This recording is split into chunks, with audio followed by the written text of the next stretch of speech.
Monsters, Inc.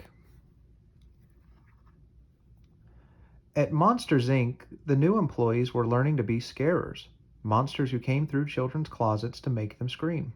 The screams were used to power the city of Monstropolis. Mr. Waternoose, the president of Monsters, Inc., needed the best scarers he could get.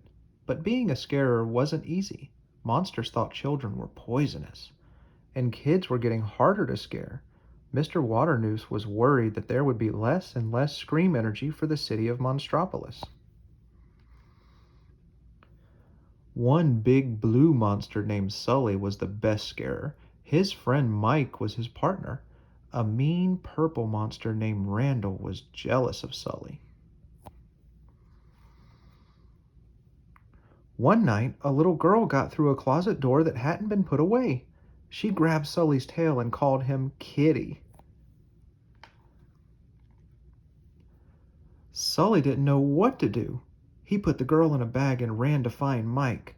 When the girl got away from Sully, all the monsters in Monstropolis were terrified. Sully and Mike hid the girl in their apartment, even though they were scared of her too. But the girl liked the two monsters.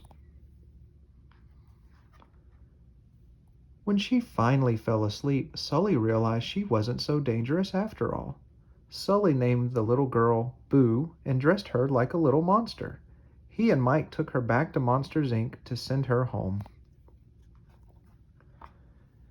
Getting Boo back to the human world was difficult. They had to find her closet and avoid all the other monsters, especially Randall. Sully and Mike learned that Randall had a secret machine. It could suck the screams out of children. Sully and Mike went to Mr. Waternoose for help, but he threw them through a closet into a wintry wasteland. Luckily, Sully and Mike found their way back to Monsters, Inc. Sully smashed Randall's awful machine. Then he stopped Waternoose's plan to kidnap children and suck out their screams.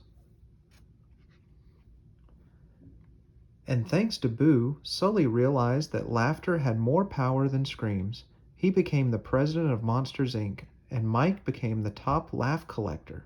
Monsters would never scare children again. Boo went back to the human world, but she was always happy when Sully came to visit. The end.